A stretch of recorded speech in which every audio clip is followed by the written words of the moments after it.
Bienvenue pour ce 20e numéro de La Perme, votre journal politique du confinement, qui a pour but non pas seulement de vous informer, mais d'aborder politiquement la période exceptionnelle que nous sommes en train de vivre et de dégager des pistes de lutte pour maintenant et pour après.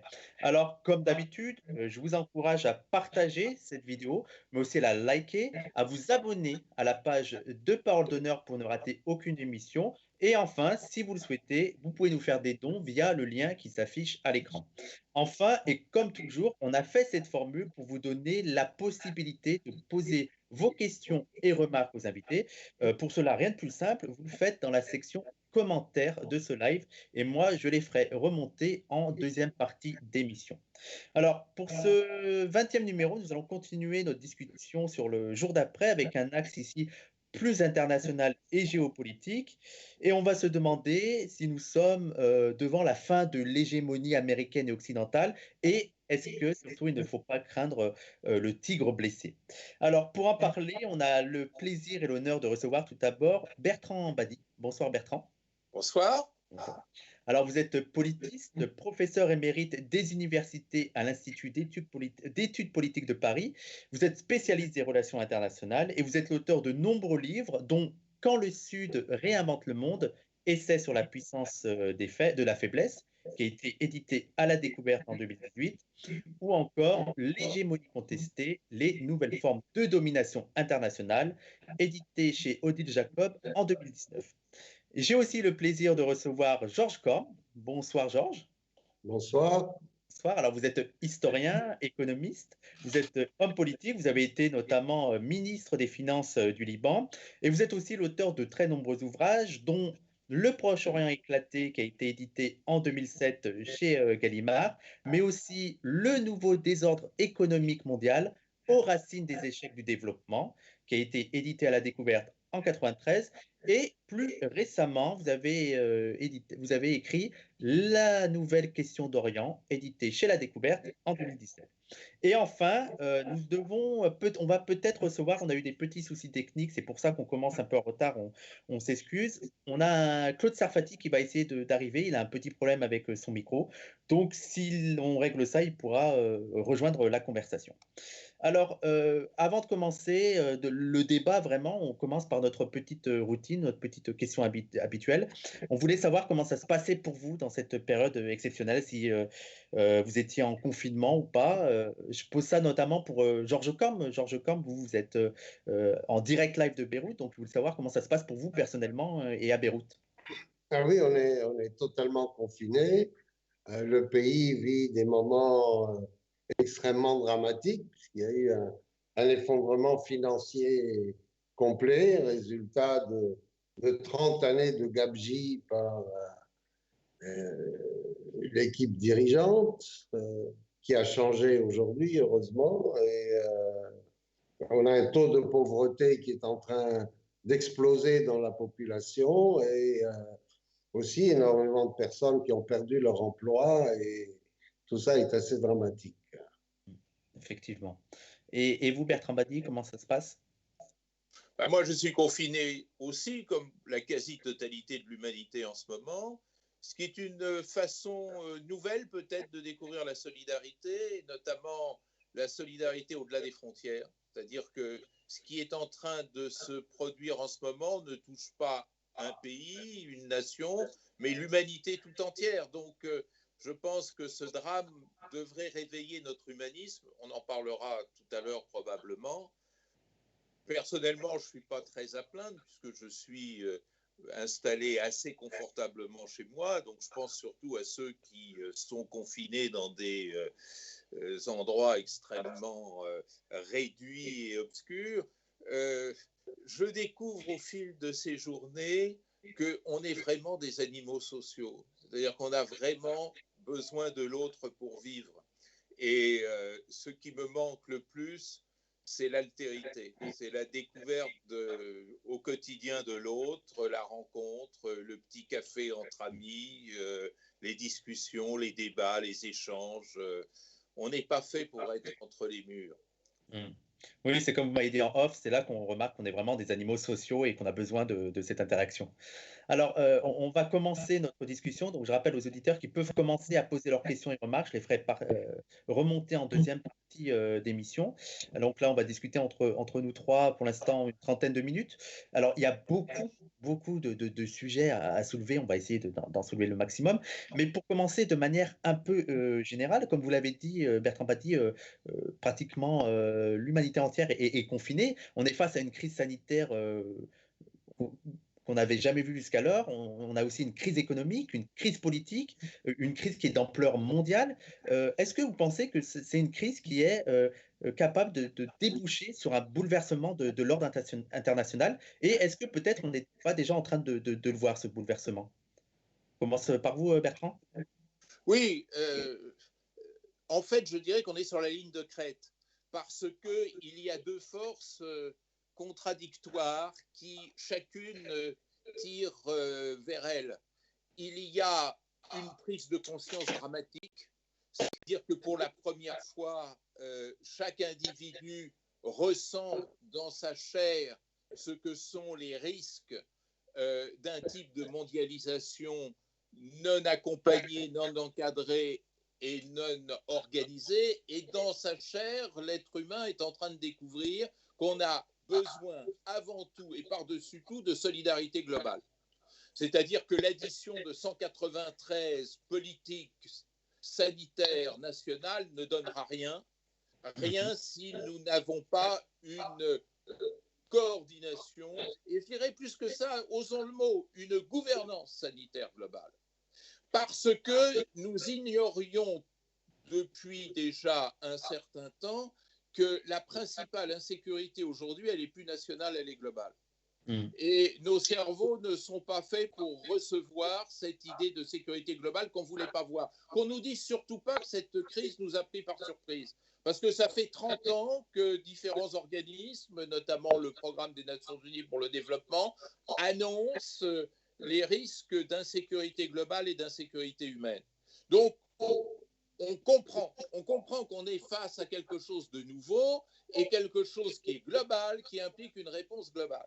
Mais de l'autre côté, vous avez une autre force. Et cette autre force, c'est cette espèce de néo-nationalisme qui monte depuis des années et qui pousse les opinions publiques, mais aussi les dirigeants, à réagir sur un mode nationaliste. D'abord en accusant l'autre, en désignant la Chine ou n'importe quel autre pays comme étant le responsable, le coupable, comme si une menace globale dérivait d'une seule personne, d'un seul acteur ou même d'un seul État. Et puis au-delà de cette dénonciation de l'autre, il y a une renationalisation des politiques sanitaires. On assiste à quelque chose de très désagréable, c'est-à-dire que chaque État fait la course avec les autres en faisant valoir bah, moi j'ai plus de morts, moi j'ai moins de morts que toi, moi j'ai mieux réussi que toi, etc. Cette espèce de course nationaliste aux performances a quelque chose d'assez obscène. Et puis, il y a cette idée qui fleurit, notamment dans les milieux d'extrême droite, mais pas seulement, selon lesquels, bah, finalement, avec plus de repli national, en fermant les frontières, en mettant un terme au phénomène migratoire, on pourra rétablir le bon temps d'avant. Donc, qu'est-ce qui va gagner? Est-ce que c'est cette espèce d'instinct nationaliste qui a été le premier virus de toute cette affaire? Ou est-ce que c'est la découverte de l'ardente nécessité d'accompagner la mondialisation, de la réglementer? Regardez la malheureuse OMS, n'a rien d'autre à faire que lire des bulletins presque quotidiens, alors qu'il y a des urgences. Par exemple, avoir un appareil statistique unifié entre les pays, avoir des normes sanitaires communes, avoir un minimum de coordination des politiques nationales sur le plan de la santé, et enfin, quatrièmement, de s'apprêter à porter assistance à ceux des États qui, s'ils sont touchés, ne pourront pas se défendre tout seuls. Donc, il y a là un programme d'une extrême urgence, et à côté de ça, bah, on voit un Conseil de sécurité qui s'est réuni sur cette question depuis maintenant 2 mois, je ne sais pas si vous vous rendez compte, 2 mois de réunion du Conseil de sécurité avec un blocage complet. Alors, je compte sur cette prise de conscience, mais j'ai peur de cette réaction et de cette rétraction nationaliste. Bah, pour aller dans le sens de votre pessimisme, il faut aussi rappeler Trump qui veut bloquer les subventions à l'OMS. Absolument, j'oubliais le meilleur, si je puis dire. Et vous, Georges Corm, donc est-ce que vous pensez que là, on est dans une période de bouleversement? Oui, bien sûr, mais je pense que on peut tomber positivement, si je veux dire, et tirer des conclusions positives pour avoir une coopération internationale beaucoup plus développée, comme on peut tomber négativement, c'est-à-dire des réflexes nationalistes étroits qui vont encore plus compliquer les choses dans la gestion de l'humanité et la gestion de ces questions climatiques, entre autres, par exemple. Donc, on est à un tournant qui est extrêmement délicat et on a malheureusement les Nations Unies, le général de Gaulle avait parlé du machin, hein. C'est quand même une bureaucratie qui, quelque part, est très lourde. Elle a des intérêts acquis. Là aussi, on a souvent envie de secouer les Nations Unies, hein, parce que...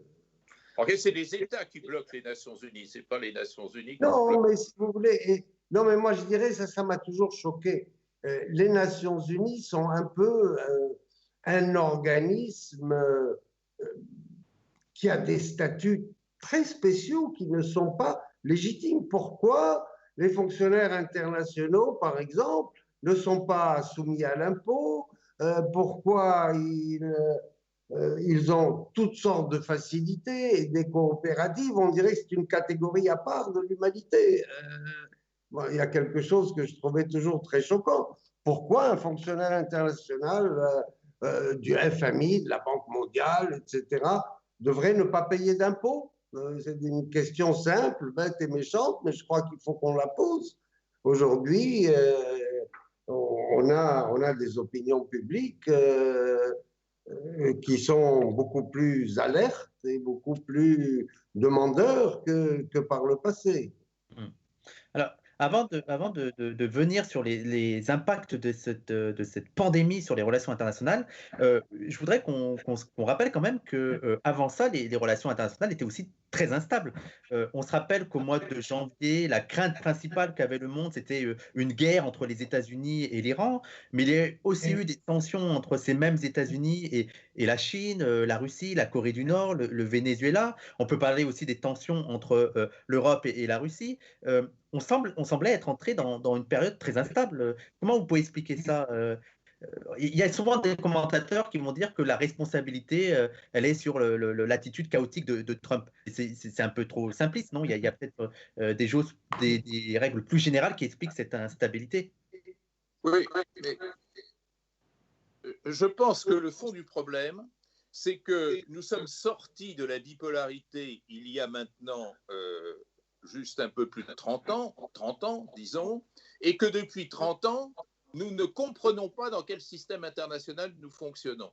Et quand je dis nous ne comprenons pas, ce n'est pas vous et moi, c'est les dirigeants du monde. C'est-à-dire que les dirigeants du monde n'ont pas pris conscience qu'avec la chute du mur de Berlin, mais aussi avec quantité d'autres facteurs, les paramètres des relations internationales ont complètement changé. Ça veut dire quoi? Ça veut dire d'abord que, ce que je disais brièvement tout à l'heure, on est passé d'un régime de sécurité nationale à un régime de sécurité globale. On ne traite pas les risques globaux de la même façon que l'on traitait autrefois les menaces sur les territoires nationaux. Or, rien n'a été fait ni préparé dans ce sens. Deuxièmement, depuis 1989, on pensait que l'URSS étant disparue, les États-Unis devenaient mécaniquement le maître du monde, 2 moins 1 égalant 1, c'est-à-dire l'unipolarité américaine. Or, on n'a pas été attentif au fait que les États-Unis ont échoué, je dirais, sur pratiquement tous les terrains depuis 1989. Les États-Unis ne gagnent plus les guerres, par exemple. Regardez ce qui s'est passé en Irak, regardez ce qui s'est passé en Afghanistan, regardez ce qui s'est passé en Somalie, et on pourrait continuer l'énumération.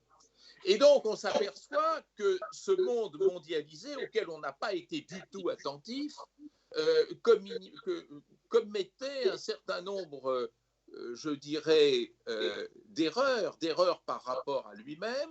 D'abord, cette mondialisation néolibérale a cassé le débat politique, a détruit le social, et cette double destruction, il n'y a plus de débat politique, parce qu'il y a la pensée unique comme superstructure de ce néolibéralisme, et il n'y a plus de social, puisqu'on considère désormais que le social n'est rien d'autre que le ruissellement de l'économique, c'est-à-dire growth is good for the poor, c'est-à-dire enrichissons-nous, et ensuite les pauvres auront quelques miettes et quelques effets de ruissellement.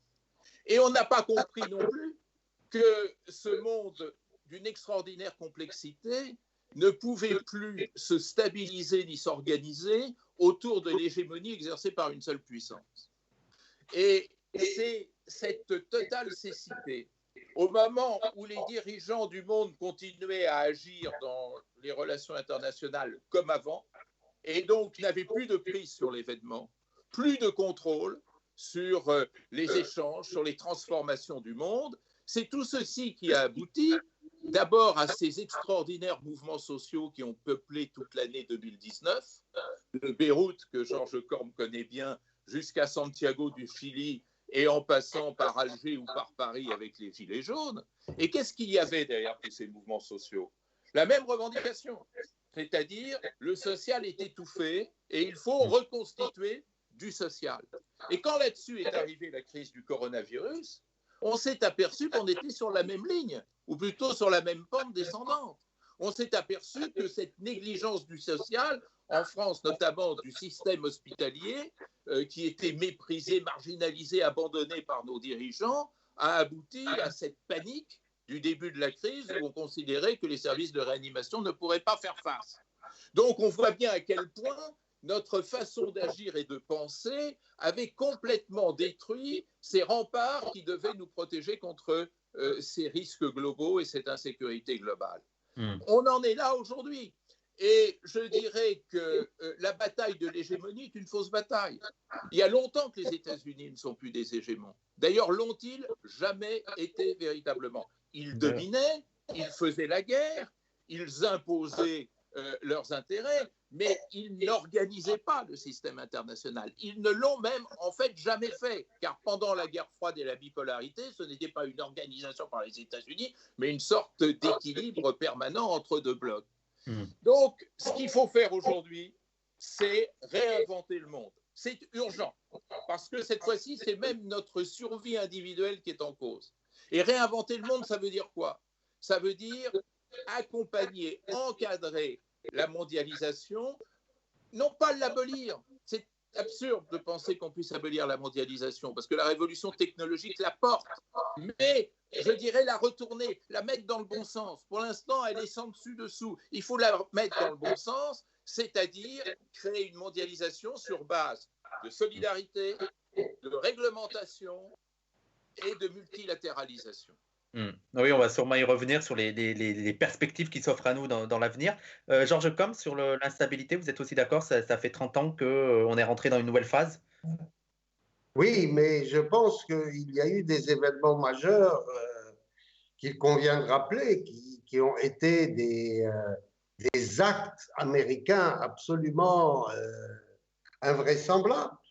Moi, je pense toujours à ce qui est arrivé à l'Inde et au Chili, comment les États-Unis, inspirés par Milton Friedman, qui a institué le néolibéralisme comme idéologie dictatoriale, comment l'Inde a été assassinée par les États-Unis, comment on a donné un prix Nobel d'économie à des gens comme Milton Friedman, par exemple. Et donc, moi, je crois que nous devons faire attention à ne pas sous-estimer ce qu'on appelle le soft power des États-Unis. Je pense que si on veut mener la bataille contre l'impérialisme américain, ce que nous voulons tous, il convient de bien voir que les États-Unis ont encore une palette d'instruments d'intervention un peu partout qui est très grande, qu'ils ont aussi malheureusement une partie d'opinion publique dans divers pays, y compris dans des pays pauvres, par exemple, qui leur sont toujours acquis. Donc, je pense qu'on a beaucoup d'analyses qui sous-estiment le soft power des États-Unis, qui est très grand, plus le fait aussi que c'est encore une puissance qui fait beaucoup d'innovation technologique. Elle est loin d'être stérile sur le plan de l'innovation technologique. Les réseaux sociaux, elle les tient largement aussi, hein, à partir de chez elle que tout cela fonctionne. Elle a un système d'écoute. Dès que vous ouvrez votre téléphone et vous parlez, tout ça est passé au peigne fin et trié aux États-Unis. Les mails que vous envoyez, etc.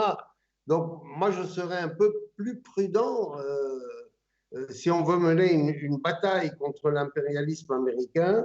Je pense qu'il faut bien analyser ces éléments de force qui, à mon avis, sont encore forts. Alors, celui qui amène le déclin des États-Unis aujourd'hui, c'est incontestablement Donald Trump. D'avoir un président tel que Donald Trump, alors que son prédécesseur Barack Obama avait redonné de l'aura aux États-Unis. Et donc, il faut qu'on voit maintenant les prochaines élections américaines. Je ne sais pas si M. Biden sera un président de qualité. Je ne sais pas. S'il est élu. S'il est élu, oui. Vous voulez réagir, Bertrand Badi? Oui, qu'il n'y ait pas de malentendu. Je ne conteste pas la puissance américaine que Hubert Védrine avait même qualifiée d'hyperpuissance. Ce que vous dites sur le plan notamment de la capacité technologique, de la force de son réseau d'universités, du soft power qui est quand même moins convaincant parce que le soft power américain n'a jamais réussi à convertir ceux qui étaient exposés à l'adhésion à la politique étrangère américaine. Hein. On peut boire du Coca-Cola tout en restant un ennemi invétéré de l'impérialisme américain. Donc le soft power, j'en suis moins sûr. Mais c'est vrai que la puissance militaire, la puissance économique, la puissance technologique sont des puissances extrêmement redoutables et importantes. Mais mon argument n'est pas de contester la puissance américaine. D'ailleurs, je ne crois même pas aux thèses déclinistes sur les États-Unis. Mon argument, c'est de dire que dans le monde actuel, la puissance est devenue impuissante. C'est-à-dire que dans le monde actuel, la puissance a beau atteindre des niveaux, des sommets tout à fait inimaginables autrefois, elle est mise en échec.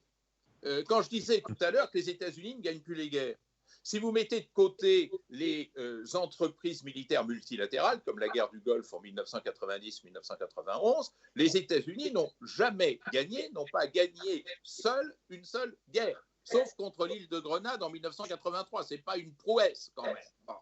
Et donc derrière cet échec de la puissance américaine se cache un autre phénomène qui est important à prendre en compte, c'est que les États-Unis se prennent pour des leaders, mais ce sont des leaders isolés. C'est-à-dire, regardez toutes les initiatives de M. Trump. M. Trump est sorti de la COP 21 des accords de Paris. Personne ne l'a suivi. Même M. Bolsonaro, pourtant il y aurait beaucoup de choses à dire sur lui, s'est finalement ravisé. M. Trump a décidé du transfert de l'ambassade des États-Unis de Tel Aviv à Jérusalem. Il n'y a que le Guatemala qui l'a suivi. Bon, quand même, pour une superpuissance, ce défaut de suivisme est quelque chose de tout à fait remarquable. J'emploierais pour qualifier les États-Unis de Trump de cette formule paradoxale du leader isolé.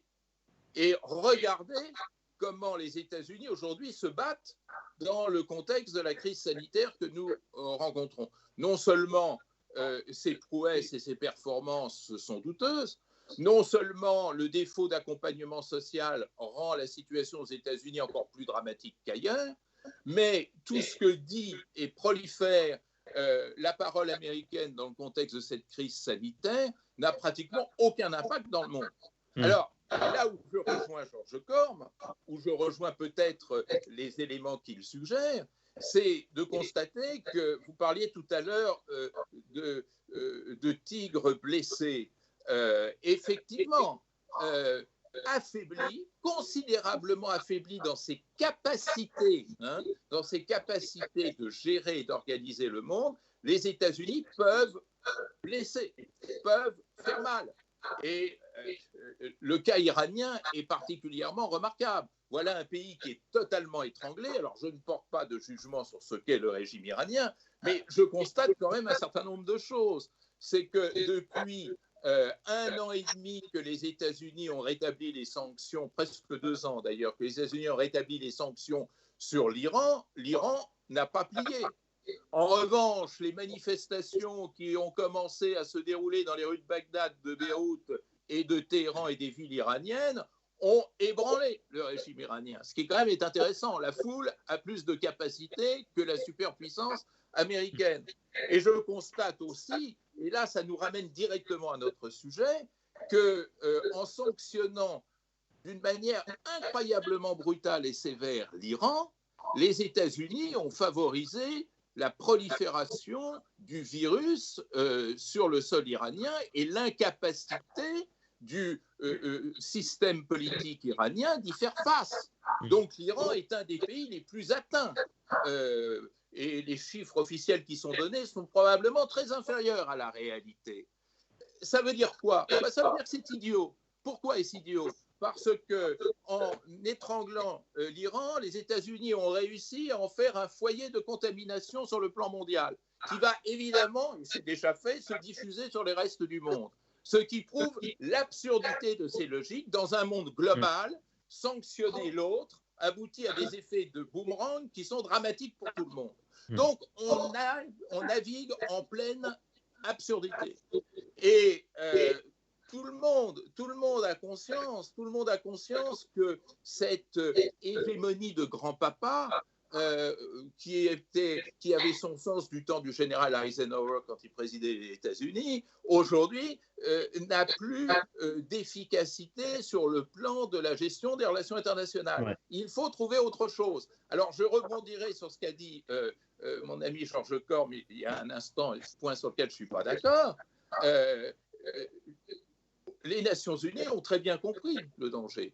Lorsque le grand Kofi Annan avait dit en l'an 2000 que ce dont on a besoin aujourd'hui, en l'an 2000, il dit ça il y a 20 ans, c'est d'un multilatéralisme social, qu'est-ce qu'il voulait dire? Il voulait dire qu'il avait compris, il avait tout compris avant les autres. C'est-à-dire qu'il fallait reconstituer un système de gouvernance mondiale réhabilitant le social par-dessus les velléités souverainistes des États. C'est ça qu'il faut faire aujourd'hui. On ne s'occupe pas de savoir qui est l'hégémon, puisqu'il n'y a plus d'hégémon. Mais on se met à la tâche de construire une gouvernance globale. Le grand problème, c'est que dans la fièvre nationaliste que nous connaissons aujourd'hui partout dans le monde, il n'y a pas un dirigeant de la planète, un entrepreneur politique suffisamment audacieux et courageux pour prendre en charge cette grande réforme. C'est-à-dire, on est sur le plan sanitaire dans l'état où on était sur le plan financier en 1929-1930, mais il n'y a pas de Roosevelt à bord. Alors, comme vous dites, on est devant une puissance, une superpuissance qui est déclinante. Et est-ce que, justement, une superpuissance déclinante n'est pas davantage dangereuse? On voit, par exemple, l'attitude de Trump, que ce soit, comme vous l'avez dit, en Iran ou aussi au Venezuela. Il faut rappeler qu'il y a aussi le blocus et qui se montre de plus en plus agressif dans cette région-là.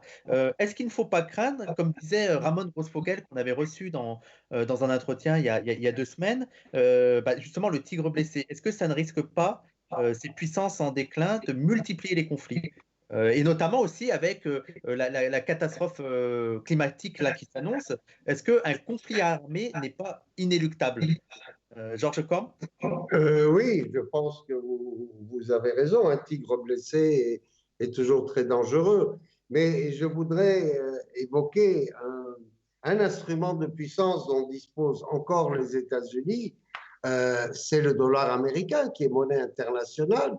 Et c'est le fait que la loi américaine est transnationale grâce au dollar. Alors là, il faut espérer que la Chine va accélérer un emploi du yuan comme monnaie alternative, parce que l'existence du dollar comme grande monnaie internationale, beaucoup plus que l'euro d'ailleurs, ça lui donne une force qui est extraordinaire.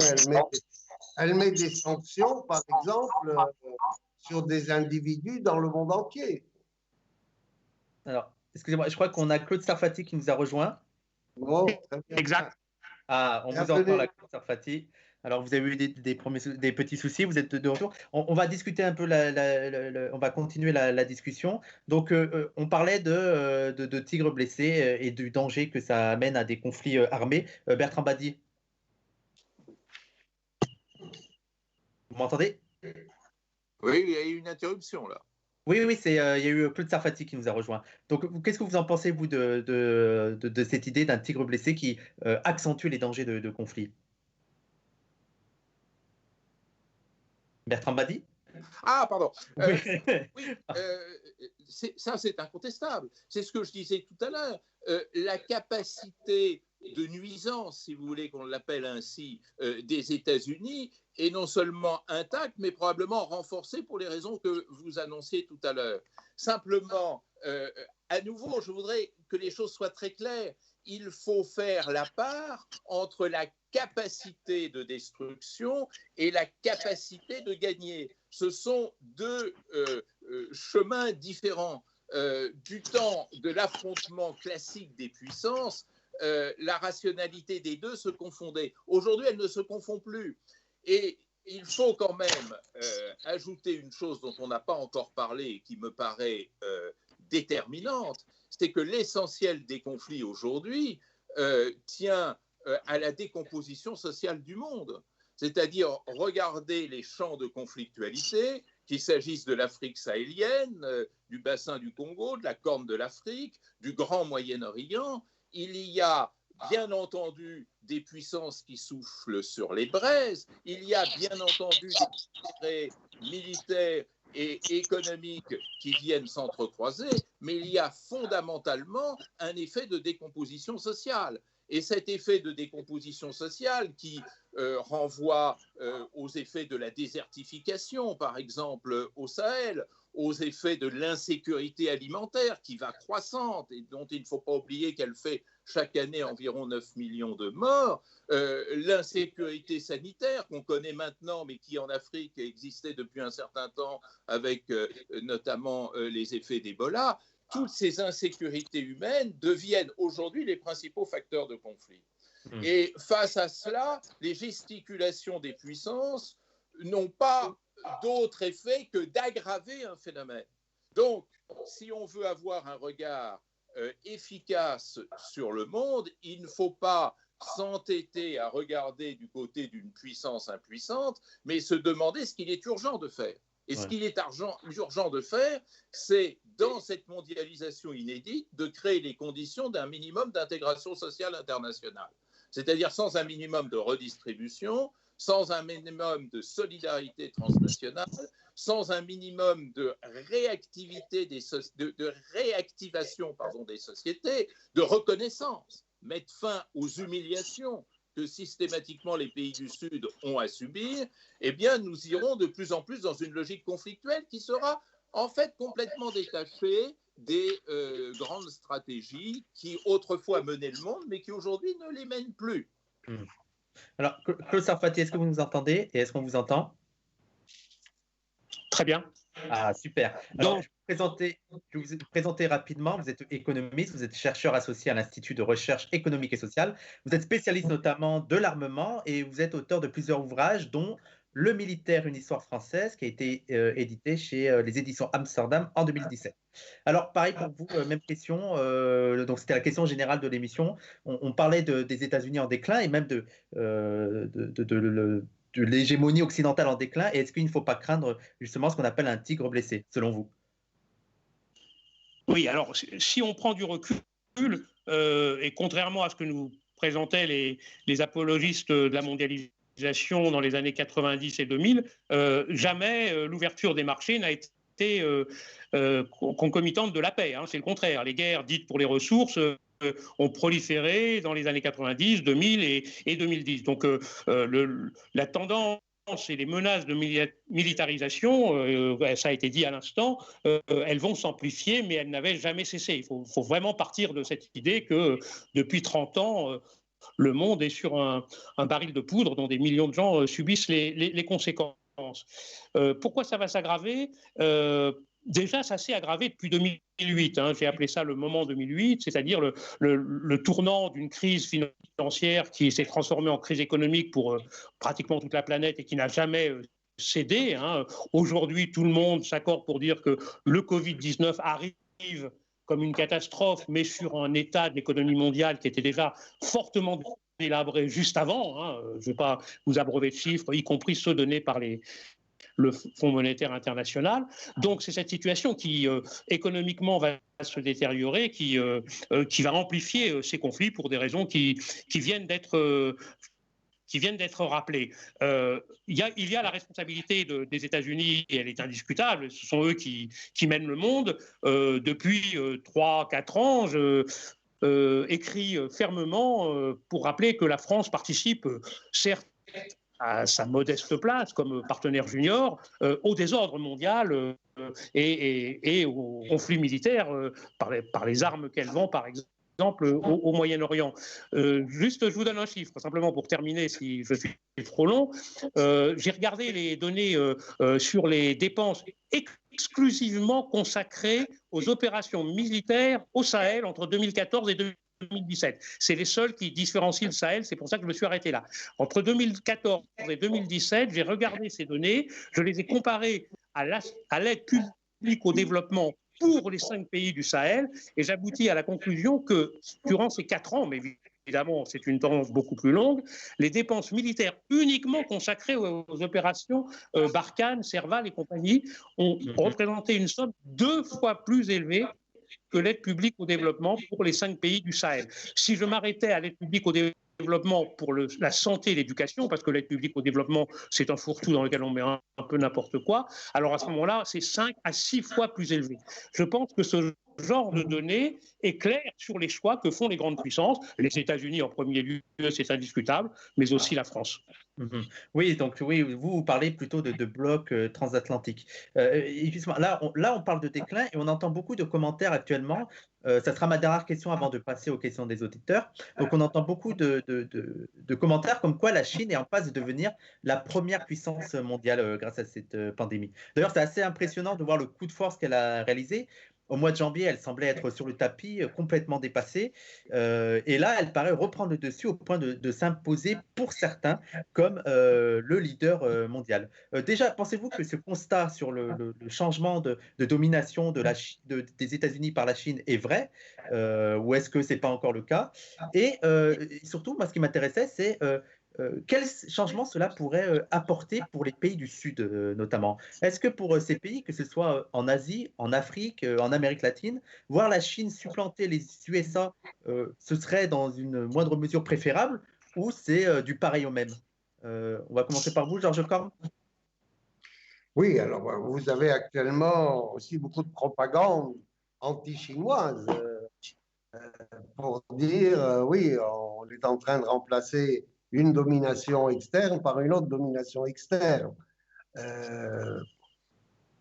Alors là aussi, on n'a pas beaucoup d'écrits objectifs sur le développement de la Chine et sur sa pénétration, effectivement, avec le projet de route de la soie en Afrique subsaharienne. Dans le monde arabe, ça n'est pas très marqué, mais je pense que le projet de route de la soie est très important. Le fait que la Chine peut avoir une monnaie alternative, le yuan peut devenir une monnaie alternative, à mon avis, est un élément très important si on veut continuer d'affaiblir l'impérialisme américain.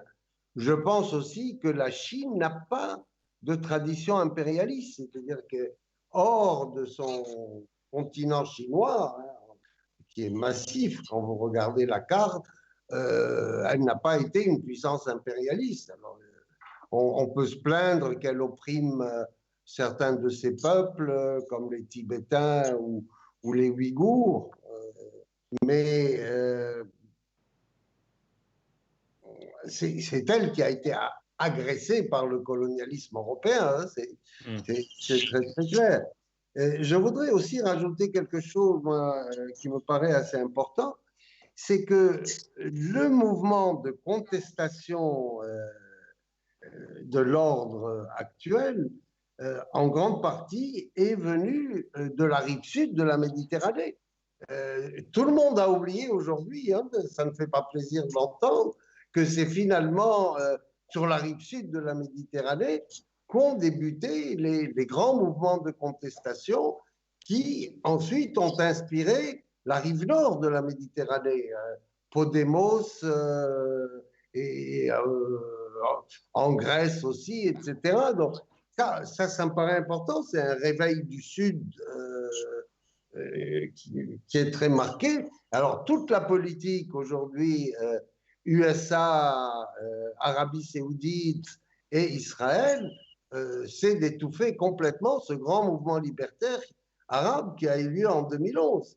Et évidemment, la rive occidentale se dépêche d'oublier que c'est des peuples du Sud qui ont joué le rôle clé dans cette première grande explosion libertaire. Bertrand Badi? Sur la Chine? Oui, et sur les... Oui, je pense qu'il faut prendre en compte deux éléments. Le premier élément qui rejoint en partie ce qu'a dit Georges Corme il y a un instant, c'est que la démarche chinoise est bien entendu une démarche de domination, mais la domination n'a pas du tout la même signification et la même configuration dans les projets chinois qu'il ne pouvait l'avoir dans les projets hégémoniques occidentaux préalablement. Alors d'abord, et comme Georges Corme l'a rappelé, parce que la Chine a été du côté de ceux qui ont eu à subir autrefois cette domination, cette hégémonie occidentale. Mais il y a surtout un paramètre beaucoup plus subtil qui a été mis en évidence depuis longtemps, et le premier à l'avoir mis en avant, c'est Zhou Enlai, grand homme s'il en est. Et Zhou Enlai disait, mais l'hégémonie occidentale est parfaitement irrationnelle, parce qu'elle coûte très cher à l'Occident et elle ne rapporte pratiquement rien, que des ennuis, que des contre-performances. Et il disait ça notamment en contemplant la guerre du Vietnam depuis Pékin. Et donc, le projet chinois ne ressemble pas au projet hégémonique occidental, précisément parce qu'il ne veut pas renouveler à ses dépens la même erreur et considère que s'il y a lieu de procéder à une expansion économique qui est évidente et dont la route de la soie est une incarnation, cette expansion économique est là pour satisfaire les besoins croissants de consommation en Chine, des besoins en énergie, des besoins en matières premières, et ne doit en aucun cas déborder sur un exercice politique et militaire de l'hégémonie. Et regardez la grande différence qu'il y a entre la Chine et les États-Unis, c'est que la Chine ne se mêle absolument pas des conflits qui ont lieu actuellement en Afrique ou au Moyen-Orient. Elle fait même tout pour, je dirais même, s'en désintéresser, ce qui est paradoxal et un peu lourd. Mais c'est intéressant parce que cela montre une nouvelle étape dans les formes de domination où on isole l'économique du politico-militaire. Alors, ça ne veut pas dire que la Chine n'a aucune prétention politico-militaire, et notamment dans sa région, où elle se comporte en puissance régionale banale, bien entendu. Et tout ceci se vérifie à travers l'augmentation des dépenses militaires chinoises, mais on voit que l'usage et la fonction sont de nature tout à fait différente. Le deuxième élément que je voudrais porter au débat, c'est que ce qui s'est passé avec la crise du coronavirus prête quand même à réfléchir. La Chine, incontestablement, a fait preuve d'une capacité politique et d'une réactivité à cette crise supérieure à d'autres pays, et notamment la plupart des pays occidentaux, mais elle a aussi révélé ses faiblesses. Vous savez, les Chinois disent toujours, encore maintenant, on est un pays en développement.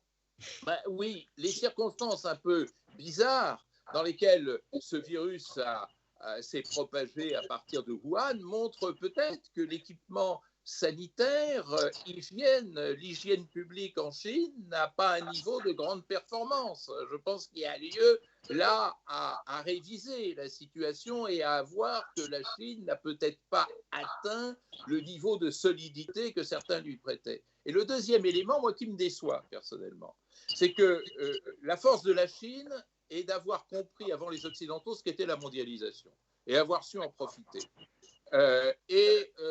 Montrant son adhésion sincère à la mondialisation, elle prétendait championne du multilatéralisme. Mais je constate qu'au Conseil de sécurité, comme je le disais tout à l'heure, paralysé depuis 2 mois, la Chine a une politique extraordinairement conservatrice et n'est pas du tout engagée dans la voie réclamée par des pays aussi différents que l'Allemagne ou la Tunisie, par exemple, de mettre en place une résolution robuste du Conseil de sécurité sur la crise sanitaire mondiale. Il y a quand même un conservatisme souverainiste qui bloque probablement la capacité qu'aurait la Chine de prendre en charge cette réforme nécessaire du multilatéralisme. Claude Sarfati, pour terminer sur cette question.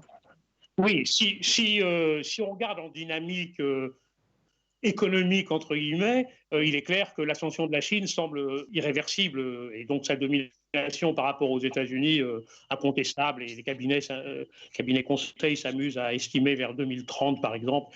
Ce sont des petits jeux prospectifs qu'il faudra vérifier. Le problème, c'est qu'aucun grand pays, aucun pays hégémonique ne s'est jamais laissé détrôner pacifiquement. Et encore moins, on peut penser que les États-Unis vont l'accepter. D'une part, sur le plan militaire, ils ne sont pas prêts à l'accepter. Le durcissement de la doctrine nationale qui identifie quasiment, dans un même moment, la concurrence économique et la compétition stratégique vis-à-vis de la Chine montrent bien comment les Américains conçoivent le débat économique, entre guillemets, comme je le dis, quoi. Et puis, il y a une deuxième raison, c'est que si l'économie américaine et la société américaine souffrent de la concurrence chinoise, les grands groupes américains, ce que j'appelle le capital financier, qu'il soit industriel ou financier, tirent profit du développement de la Chine. Aujourd'hui, pas seulement les GAFA, les groupes financiers eux-mêmes. Donc, le jeu est assez compliqué où la Chine est à la fois un ennemi stratégique, c'est indiscutable, et contre lequel il faut craindre que les Américains ou une fraction de la classe dominante américaine puisse être entraînée dans la voie militaire pour contrer sa domination, mais en même temps, la Chine est un élément indispensable pour, disons, le maintien de la domination économique d'un certain nombre de grands groupes américains. Voilà ce que je pense, et donc le jeu est très périlleux. Bon, alors maintenant, venons à la Chine. Je ne suis absolument pas un spécialiste de la Chine, donc je ne m'étendrai pas trop là-dessus, mais il est difficile d'imaginer qu'un pays qui adopte un modèle de capitalisme, certes communiste, avec ce paradoxe extraordinaire d'un capitalisme communiste, j'ose cet oxymore, il est difficile d'imaginer que ce pays ne puisse pas avoir des ambitions militaires. Non pas du tout, et je partage le point de vue des deux précédents intervenants, non pas du tout dans une forme d'impérialisme militaire traditionnel tel que l'ont mené les pays occidentaux. Mais il est clair, enfin, ça c'est ma conviction et je crois qu'elle est partagée dans ce débat, que la puissance d'un pays à l'échelle mondiale ne dépend pas simplement de sa puissance économique, fût-elle écrasante comme celle de la Chine, mais aussi de ses capacités militaires. Toute l'histoire le montre, et je crois toutes les théories, qu'elles soient en économie politique internationale ou en relations internationales, le montrent aussi. Donc la Chine n'est pas aujourd'hui, je partage tout à fait le point de vue, motivée par des ambitions impérialistes au sens classique du terme, qu'ont connu les pays occidentaux, mais je pense qu'il est difficile d'imaginer, la croissance formidable des budgets militaires chinois le montre, il est difficile d'imaginer qu'elle puisse accepter également d'être un nain militaire tout en étant un géant économique. Alors, on va passer aux questions des auditeurs. Claude, si vous voulez juste un peu vous recadrer un peu. Voilà, parfait. Oui. Alors, on va essayer de... On va avoir 25 minutes, on va essayer de prendre le plus de questions possible, on va essayer d'être un peu plus court sur les réponses. On va continuer là sur la Chine. Il y a Amine CH qui demande « La Chine achète en ce moment de grandes quantités d'or. Certains économistes pensent qu'elle ambitionne de faire du yuan, je ne sais pas comment on dit, je suis désolé, la nouvelle devise du commerce international en garantissant sa convertibilité en or, comme c'était le cas du dollar avant 1971. Pensez-vous qu'il s'agit d'un scénario possible et quelles en seraient les conséquences sur le plan international ? Quelqu'un peut répondre à cette question? Je laisse les économistes répondre. Oui. Claude Sarfati. Merci Bertrand. J'ai travaillé sur ces questions du système monétaire international. Non, on rejoint là exactement le débat qu'on vient d'avoir. Le statut international d'une monnaie, sa domination à l'échelle mondiale, elle n'est pas simplement fondée sur sa puissance économique et financière, mais aussi sur sa puissance militaire. Donc c'est une dimension qu'on peut prendre en compte pour comprendre les limites du yuan chinois. Actuellement, il y a une bataille qui en fait est un reflet des conflits géoéconomiques, si vous voulez, pour que le yuan puisse devenir une monnaie un peu plus importante qu'elle l'est. L'euro, contrairement à tout ce qui a été raconté, a échoué dans cette tentative d'être une monnaie concurrente du dollar. Le yuan peut le devenir. Il est probable, ça sera un débat très intéressant, que l'achat d'or corresponde à ça. Je suis de ceux qui, sur le plan théorique, pensent que malgré tout ce qu'on a raconté, l'or reste encore un étalon, en quelque sorte, inconscient et implicite dans tous les pays. Donc, ce n'est pas un hasard que la Chine achète de l'or. Elle l'avait déjà fait d'ailleurs après la crise financière de 2008. C'est autre chose de passer au statut de monnaie internationale concurrente du dollar. Je pense que si ça prend place, ça le sera sous une forme très progressive. Pour les raisons d'interdépendance économique dont j'ai parlé précédemment entre la Chine et les Américains, on ne voit pas la Chine tenter, en quelque sorte, pour répondre à votre auditrice, casser l'hégémonie du dollar. C'est quelque chose qui, à mon avis, est impensable, de même façon qu'est impensable le retrait massif des bons du Trésor américain détenus par la Chine, qui coulerait le dollar immédiatement. C'est absolument impensable pour les dirigeants chinois parce que ça coulerait en même temps l'économie chinoise.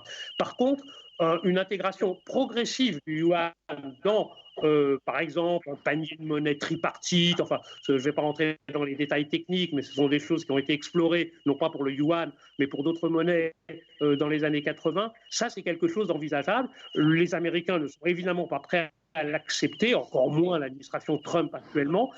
Ils ne seraient contraints que si vraiment leur déclin économique s'amplifiait et ils seraient obligés de se poser avec ce genre de compromis qui serait plus ou moins un panier de monnaie tripartite en général, euro, yuan ou yen, yuan, dollar à l'échelle mondiale. Ça sera donc très progressif si ça prend place.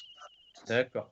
Alors, on va continuer les questions des auditeurs. Il y a Radija Senadji qui demande « Quel est selon vous l'avenir de l'Union européenne qui jusqu'à présent s'est plutôt illustrée par un instinct nationaliste dans la gestion de cette crise et au-delà ?» Donc elle parle aussi de l'absence de solidarité avec les pays membres du Sud, fermeture des frontières nationales, politique à l'écart des réfugiés, etc.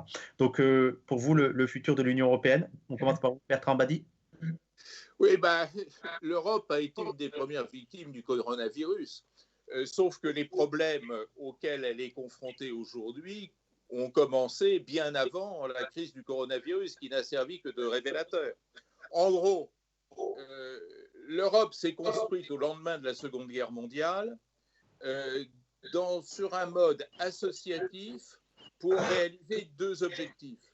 D'une part, reconstruire un continent qui était complètement détruit, et d'autre part, éviter une troisième guerre intra-européenne. Elle a réussi. Cette première étape associative a fonctionné, mais maintenant le problème n'est plus là. La réinvention de l'Europe, c'est réinventer des objectifs d'intégration dans le contexte international qui depuis a complètement changé. Et notamment, construire l'Europe face à la mondialisation, ça veut dire quoi? Ça veut dire passer du stade de l'association, de ce que les anglo-saxons appellent le stakeholding, à un stade de la solidarité, ce que les anglo-saxons appellent le sharing. Le grand enjeu pour l'Europe, c'est d'accepter la solidarité et la mutualisation, et à ce moment-là, se réinventer en profondeur, ou le refuser, et nous risquons d'aller vers une décomposition accélérée de l'Union européenne. Pour l'instant, on en est là. Et la traduction de tout cela, c'est d'abord un certain nombre de faits qui ont marqué notamment le début de la crise du coronavirus, à savoir la première déclaration de Mme Lagarde, qui était quand même tout à fait étonnante, puisqu'elle expliquait que c'est à chaque État qu'il appartenait de se débrouiller de son côté, et ensuite la non-réactivité de la Commission européenne. Et on a vu enfin se reconstituer quelque chose d'extrêmement préoccupant qu'on voit apparaître à chaque crise, c'est-à-dire un clivage entre l'Europe du Nord et l'Europe du Sud. Avec la sortie de la... Excusez-moi, je vous coupe 2 secondes parce qu'on a des problèmes techniques. Oui. Claude et Georges, quand vous ne parlez pas, est-ce que vous pouvez désactiver votre micro, s'il vous plaît? Pardon? Quand vous ne parlez pas, est-ce que vous pouvez désactiver votre micro? Ah oui. Parce qu'on entend dans le fond. Vous appuyez sur le désactiver le son là sur l'écran. Voilà. Voilà. Vous pouvez reprendre. Voilà, super. Vous pouvez reprendre, Bertrand. Rassurez-vous, j'ai presque fini. Je disais que cette reproduction de ce clivage entre le Nord et le Sud devient préoccupante, d'abord parce qu'elle bloque toute possibilité de construire une vraie solidarité européenne, et deuxièmement parce qu'elle met en évidence finalement deux histoires différentes, deux cultures différentes, deux conceptions différentes du rapport au social, et le vrai blocage est probablement à ce niveau aujourd'hui. Donc, pour terminer, je dirais que dans le contexte que je décrivais au début de cette émission, celui d'un néo-nationalisme qui court à toute vitesse et qui notamment fleurit en Europe, je suis très inquiet car je ne vois pas comment, dans cette ambiance néo-nationaliste, on pourra tout d'un coup redécouvrir la solidarité. Le seul espoir, c'est la contrainte, c'est-à-dire il n'y a rien de tel que on ne peut pas faire autrement pour aller de l'avant. Si la crise européenne atteint les dimensions telles que les gens du Nord hostiles à une politique solidariste se sentent contraints de s'y rallier, bah, ça sera peut-être un New Deal qui marquera positivement l'avenir. Sinon, l'Europe sera transposée comme objet d'étude aux archéologues. Georges Corbe, sur l'avenir de l'Europe. Oui, l'avenir de l'Europe. Vous pouvez réactiver votre caméra. Ouais, c'est ce que j'essaye de faire. Attendez. Alors, il y a l'écran, il y a la touche, il y a le petit bouton caméra normalement quand vous. Ben oui, là, vous m'entendez. Voilà, parfait. Oui, je trouve que les politiques européennes sont des politiques assez scandaleuses sur beaucoup de plans. Rien que si nous prenons le cas des réfugiés, un des très grands scandales dont on ne parle pas du tout, ce sont ces dizaines de milliers de réfugiés qui traversent la Méditerranée dans les conditions les plus épouvantables et dont plusieurs milliers meurent. Ce qui est aussi un indicateur de la très grande misère de la rive sud de la Méditerranée. L'Europe a fait en plus une erreur, à mon avis, majeure, qui était d'élargir l'Union pour la Méditerranée aux pays d'Europe centrale. C'est-à-dire que vous avez maintenant 30 pays européens avec 8 ou 10 pays de la rive sud de la Méditerranée. Ça a complètement déséquilibré les relations et par ailleurs, là aussi, enfin, il y a une arrogance de l'Europe. Je parle ici en tant que Libanais. Nous avons reçu les réfugiés palestiniens, puis 1 million au moins de réfugiés syriens. Bon, et l'Europe qui nous dit non, vous ne devez pas aller parler au gouvernement syrien pour que ces réfugiés puissent rentrer chez eux. Mais c'est un scandale absolument invraisemblable. C'est grotesque comme attitude européenne.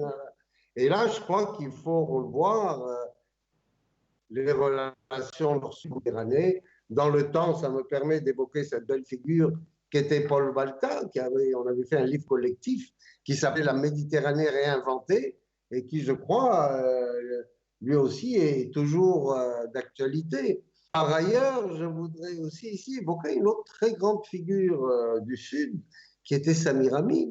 Samir Amin avait très bien expliqué que la globalisation allait s'accompagner d'opérations militaires.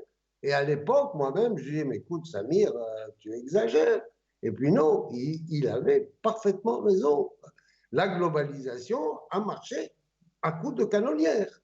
Et, et ça aussi, c'est vraiment extrêmement mauvais.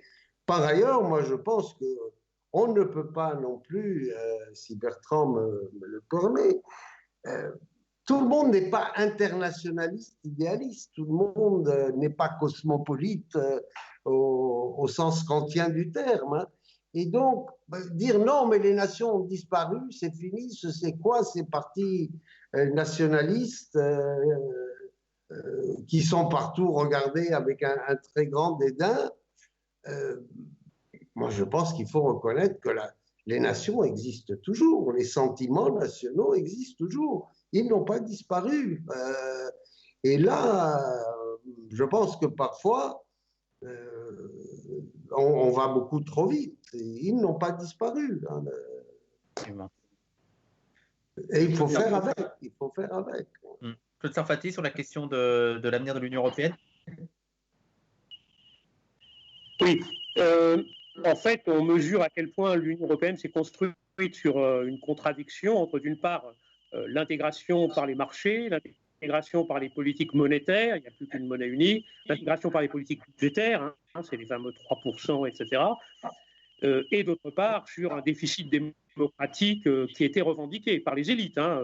Les peuples européens n'étaient pas capables de s'unir, donc ça allait être des élites éclairées qui allaient le faire. Et je pense qu'on mesure, on mesure cette contradiction aujourd'hui entre, disons, l'impasse économique dans laquelle se trouve l'Europe et l'absence totale de convergence politique des États membres. Enfin, je parle des principaux États membres. Hein. Une des raisons, d'ailleurs, je n'ai pas le temps de le développer ici, hein, je l'ai fait ailleurs, une des raisons étant le déséquilibre croissant qui existe entre la France et l'Allemagne, qui était traditionnellement et qui reste ce qu'on appelle le moteur de la construction. Et ce déséquilibre est de plus en plus béant, il le sera encore plus d'ailleurs immédiatement après la crise, ce qui fait que ça déséquilibre même la faible unité politique qui pouvait reposer sur ce qu'on appelle en France, mais pas en Allemagne du tout, le couple franco-allemand. Donc je pense que ce à quoi nous assistons, que votre auditrice constatait, à savoir la résurgence des égoïsmes nationaux des politiques des États membres, en fait, ça n'a jamais disparu. Les politiques des États membres sont unies, principalement lorsqu'il s'agit à la fois de mettre en place des politiques antisociales ou anti-immigrées, ou lorsqu'il s'agit de se défendre contre, par exemple, les États-Unis. C'est intéressant de noter, par exemple, que quelques mois avant l'épidémie, Trump n'a pas réussi à faire céder les Européens sur la 5G, y compris Johnson, le Premier ministre, n'a pas accepté le diktat américain là-dessus. On va voir si maintenant il capitule, mais pour l'instant, il ne l'a pas capitulé. Pourquoi ? Parce que la 5G est d'un intérêt stratégique au sens économique pour l'essentiel, pour les États membres, quels qu'ils soient, et que là, céder aux Américains serait céder sur leur propre pouvoir économique. Donc, tant qu'il s'agit de se mettre d'accord sur le dos des salariés ou sur le dos des migrants, on est d'accord. Ou tant qu'il s'agit de se mettre d'accord contre la Chine, contre les États-Unis, on est éventuellement d'accord, pas toujours, hein, et à minima, mais en tout cas absolument pas pour construire de façon positive une vraie convergence politique qui serait fondée sur des principes qui ont été rappelés précédemment et qui sont évidents, ceux de la solidarité entre les peuples et ceux, disons, la solidarité avec les migrants. Ce qu'on peut espérer simplement pour conclure mon intervention, c'est que lorsqu'on lit la presse internationale, enfin la presse européenne en tout cas, et non française, on s'aperçoit que pour tous les pays, ce sont les premiers de corvée, comme on dit en France, hein, qui sont pour une large partie, soit des travailleurs migrants, soit des enfants de l'immigration, qui sont aux premières loges. Et on peut espérer que, disons, ce constat qui est fait à l'échelle européenne ou encore aux États-Unis, hein, avec les travailleurs latinos qui sont en première ligne dans les morts sur leur lieu de travail, Amazon ou d'autres, on peut espérer que, malheureusement, si j'ose dire, ce désastre qui frappe les catégories les plus vulnérables des travailleurs européens soit l'occasion pour les organisations associatives, syndicats et autres, d'essayer de reconstruire une alternative qui soit beaucoup plus solidaire que celle qu'elle est actuellement. Alors, l'heure tourne, donc je vais prendre une dernière question des auditeurs avant de passer à la conclusion. On finira là.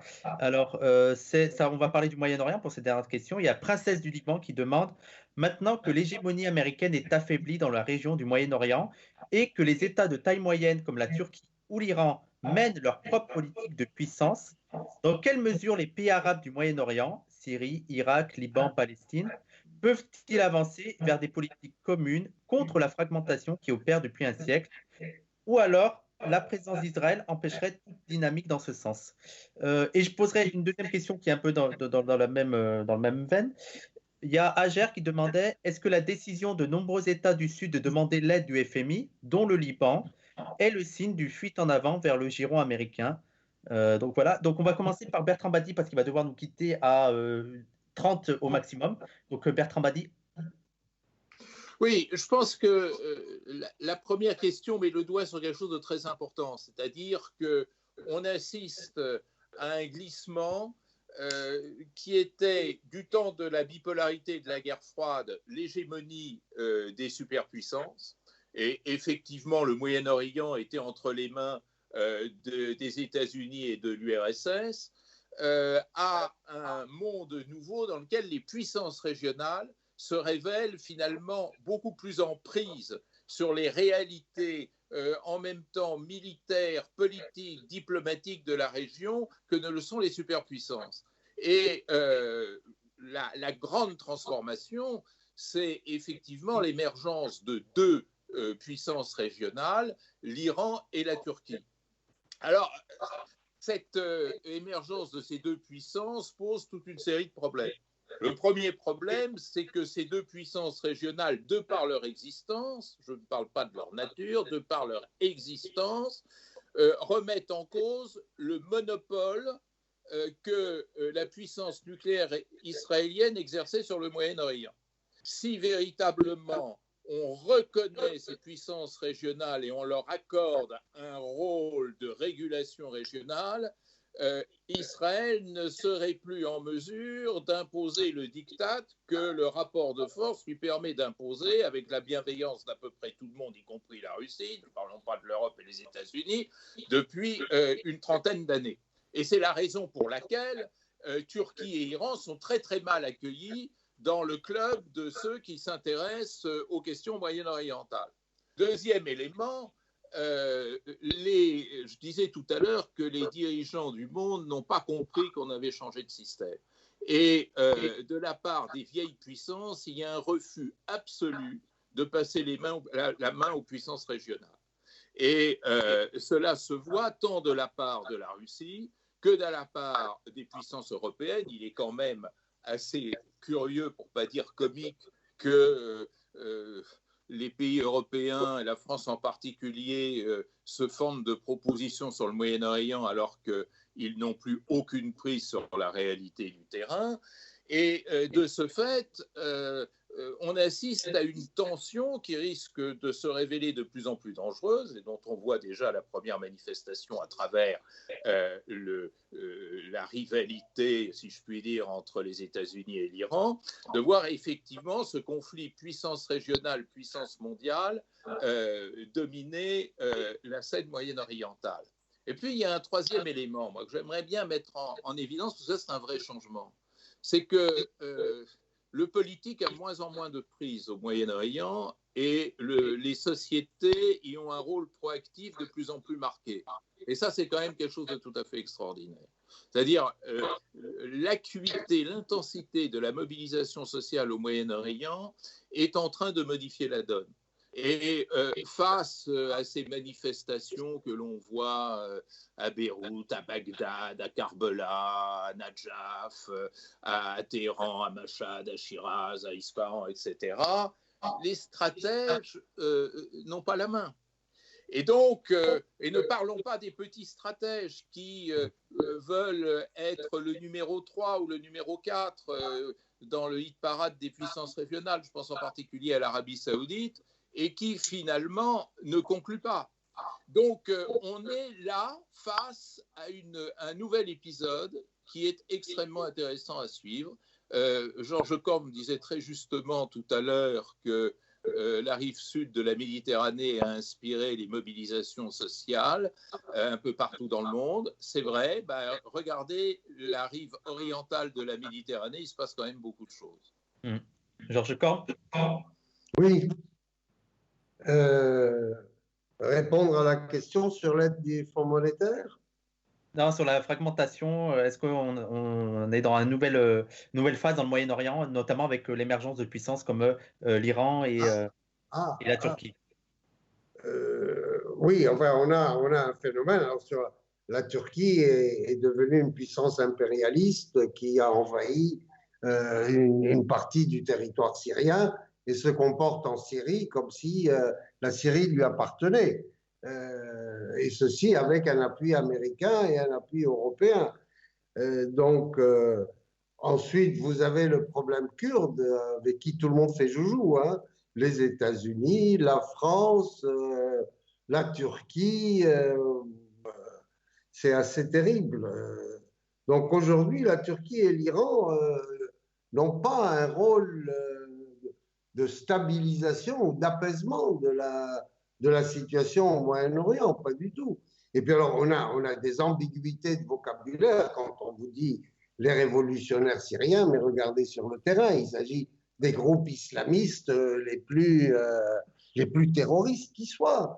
Donc, ici, on est dans un délire.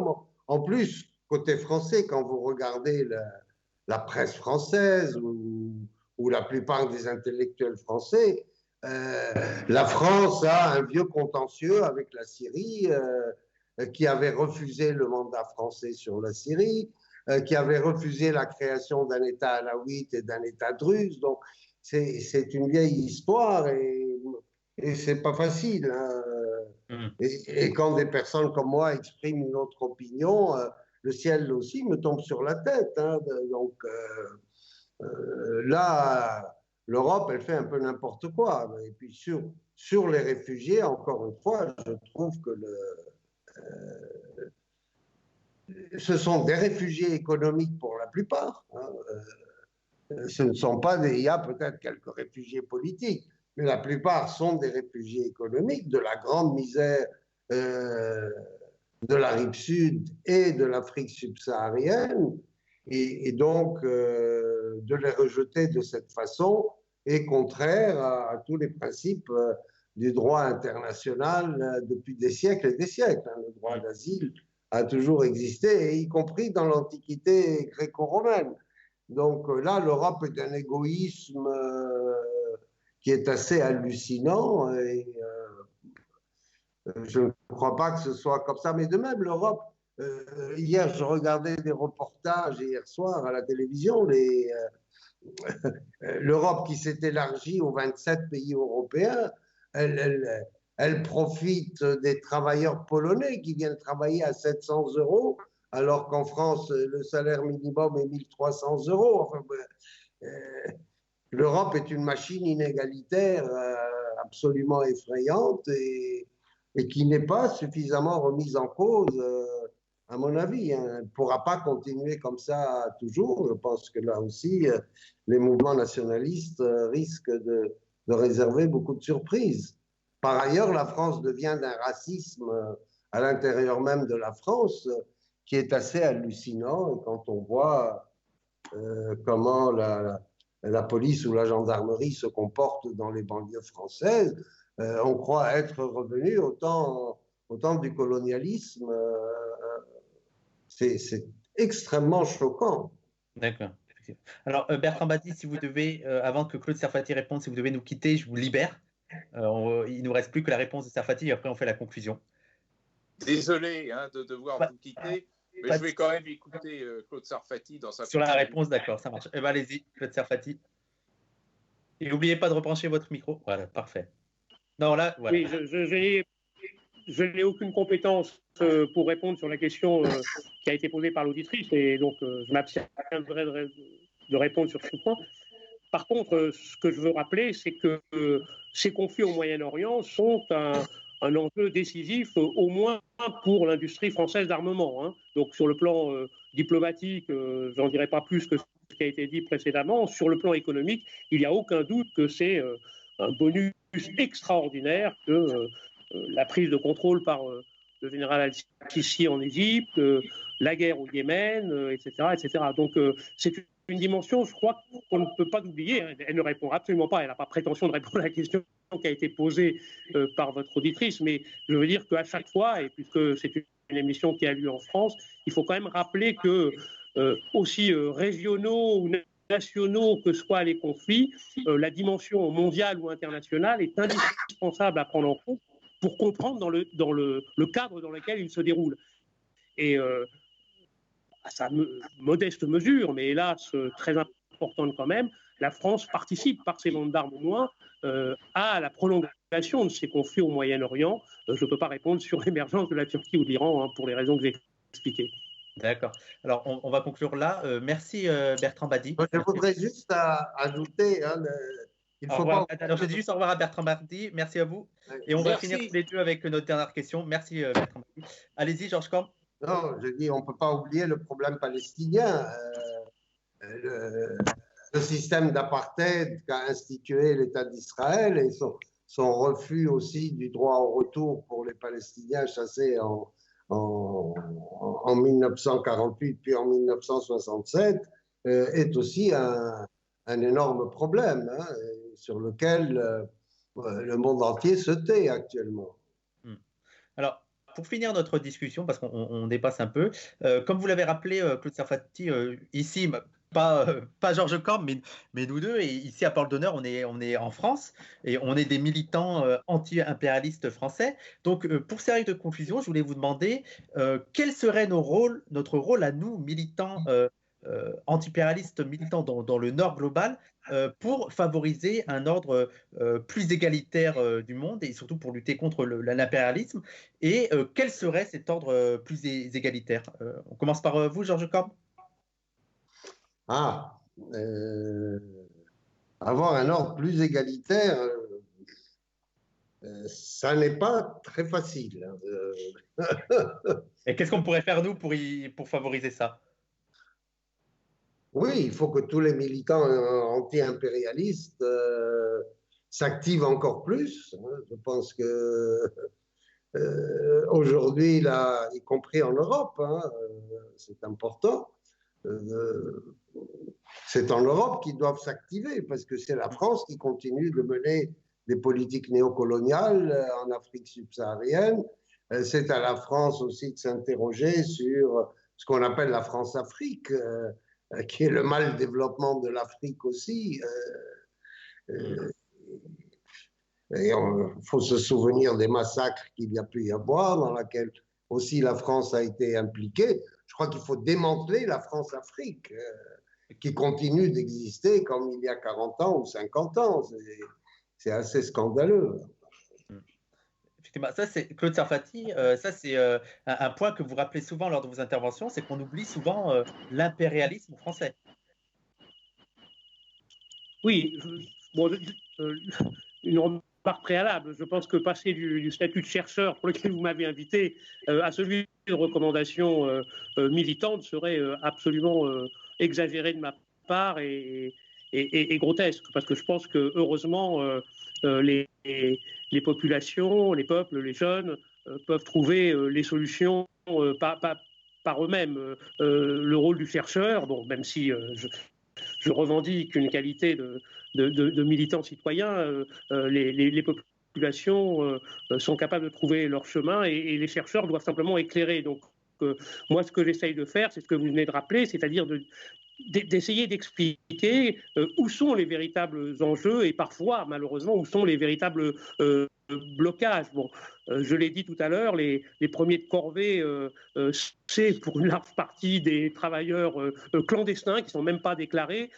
La revendication de régularisation immédiate de tous les sans-papiers me paraît pas, par exemple, une revendication militante, entre guillemets, citoyenne, tout simplement, qui me paraît d'une justice élémentaire. On ne peut pas faire des discours sur les remerciements qu'on adresse à ces gens-là et ne pas ensuite constater que ce sont nos égaux ou nos frères, et en particulier dans les conditions de travail et d'exploitation. Donc, je pense que ce qu'on peut faire, entre guillemets, si on ne veut pas être grotesque dans la démesure des conseils qu'un chercheur du haut de sa planète adresserait à des gens qui l'écouteraient, c'est effectivement prendre les problèmes là où ils se trouvent. Et cette question, par exemple, je le donne tout simplement comme exemple, de la régularisation immédiate des sans-papiers me paraît une revendication qui devrait être mobilisatrice immédiatement, quelles que soient les considérations considérations religieuses ou ethniques ou tout ce que vous voulez qu'on essaye à chaque fois d'exhiber pour opposer les salariés et les jeunes entre eux. Donc je pense que